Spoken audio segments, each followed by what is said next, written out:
Halo semuanya, jadi kita ada di konsep baru di YouTube yang dengan nama baru juga, yaitu Ruang Gelap Vladitya. Jadi di sini kita akan membahas tentang teori konspirasi yang biasanya adanya tuh di dalam ruangan gelap, yaitu yang dibahas orang dengan kasak kusuk, katanya begini, katanya begitu. Begitu. Iya begitu. Jadi gini nih ya, banyak banget orang bahas misteri, bahas konspirasi, bahas teori-teori. Tapi kita mau nampilin seperti itu juga, tapi dalam sudut pandang yang berbeda.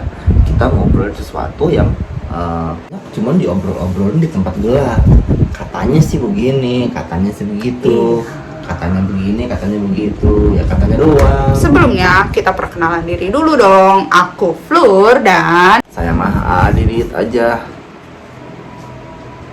Kita malam ini di episode yang pertama ini kita mau bahas apa nih AA? Kita mau ngebahas tentang kejadian kasakusuk, tentang salah satu tempat shelter, tempat perlindungan Bangker Kali Adem. Dengar kan pasti kisah-kisah sedih di Bangker Kali Adem. Bangker Kali Adem itu yang di Yogyakarta bukan? Yes, betul banget. Jadi di Bangker Kali Adem itu ya banyak cerita-cerita yang beredar, tapi kebanyakan orang-orang itu ceritain cuma kasak-kusuk doang. Katanya begini, katanya begitu. Jadinya ya nanggung lah ya kalau kayak gitu, cuma katanya-katanya doang. Oke, kita langsung aja ke pertanyaan yang pertama ya. Apa tuh? Langsung pertanyaan aja nih. Pertanyaan aja dulu. Kabarnya sih ada 2 relawan yang jadi korban di dalam Bangker Kali Adem itu yang terjadi di Yogyakarta pada tahun 2006 tuh AA. Kalau itu sih bukan kabarnya, emang bener. Jadi memang kejadiannya kayak gitu, dan itu bukan katanya, benar-benar terjadi. Cuman yang mau kita bahas itu bukan kepada kejadian naasnya, tapi yang terjadi setelahnya. Itu. Adidit, gimana sih perasaan Adidit waktu Adidit itu tahu mengenai peristiwa tersebut dengan jalan ceritanya seperti itu? Kalau saya pribadi, ya tentu saja duka, turut prihatin, dan banyak lah pokoknya. Ada 2 orang korban dan ceritanya segala macam. Tapi yang mau kita bahas malam ini bukan tentang korbannya dan bukan tentang bunkernya, tapi tentang cerita yang bermunculan.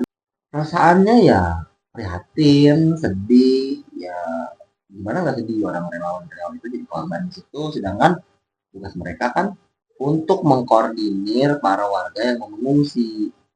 Nah, ya cukup kita doakan aja buat beliau-beliau tersebut, semoga usahanya, amal ibadahnya dapat menjadi sebuah jalan keberkahan buat mereka sepanjang hidupnya. Jadi orang yang berjasa lah sebagai penyelamat.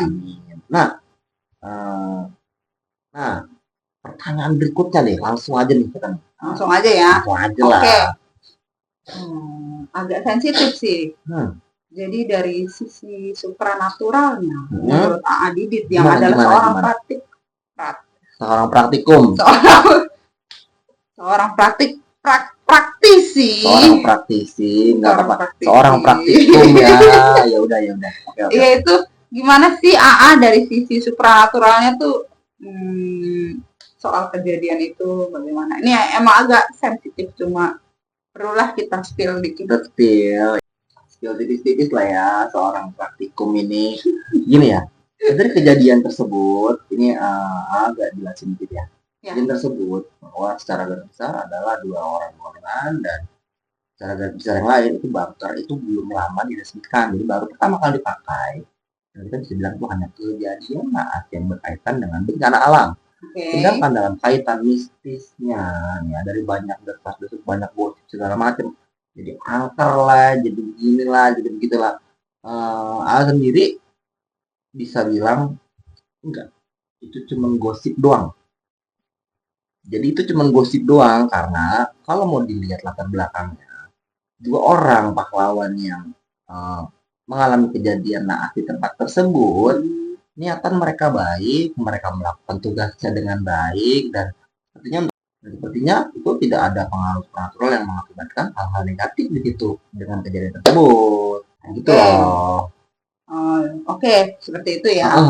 Tapi kan sempat beredar desas-desus kalau angker nih, gitu. Menurut Kang Didit itu tuh jin atau arwah yang ada di dalam bunker kalian ini? Kalau menurut AA sendiri, itu bisa dibilang demit, makhluk astral yang Demit itu berasal jin ya? jin yang berasal dari area tersebut yang bisa jadi menyaksikan kejadian tersebut, mengetahui cerita-cerita tersebut, dan mereka mencari eksistensi doang.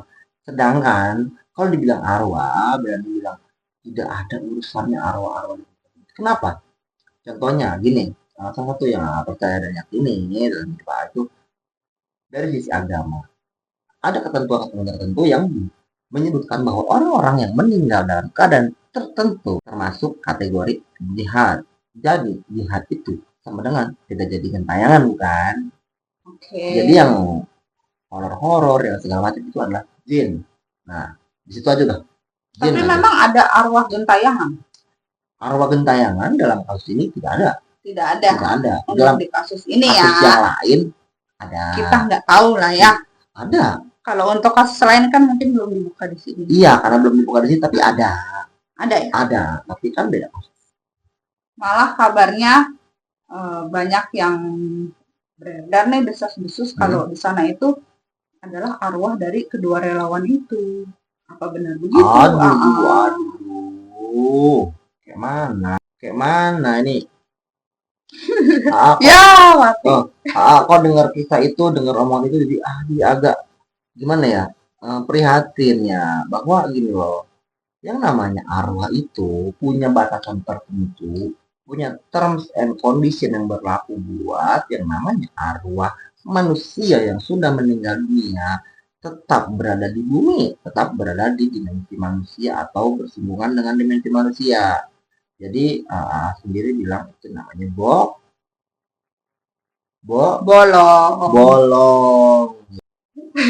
Oke, itu adalah bolong ya. Bolong. Pertanyaan selanjutnya nih AA. Apa tuh? Jadi kejadian ini berkaitan dengan fenomena alam juga kan? Betul. Yaitu dengan meletusnya erupsi Gunung Merapi pada tahun 2006. Gitu ya. Gitu. Jadi ya memang itu sebuah kecelakaan bukan? Bencana alam termasuk. Ya karena itu untuk di bencana alam dan kebetulan di tahun-tahun tersebut sedang di luar negeri. Sedang sibuk. Belanda lah ya. Waktu itu lagi membangun building pabrik tempe di Belanda. Belanda. Ya. Jadi cuma dapat berita dari TV doang, kabar seperti itu. Tapi kalau sampai dengan hari ini banyak yang katanya ada arwahnya lah, arwah yang minta ini minta itu.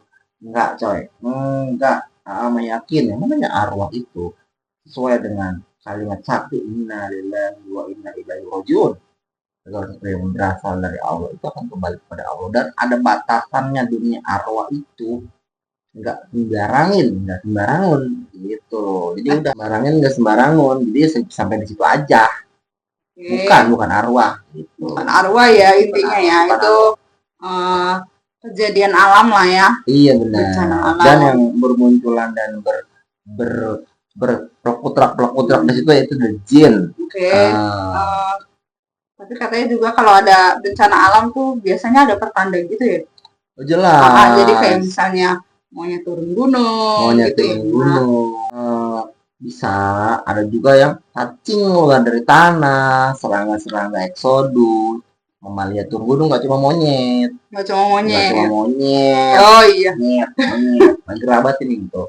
Jadi ya itu bukan hal yang bagaimana. Jadi pokoknya intinya mah kita jangan cepat menyimpulkan sesuatu. Jangan terlalu cepat menyimpulkan sesuatu, apalagi modalnya cuma katanya doang. Katanya doang. Kalau katanya mah gerah jadinya bergerak. Ya.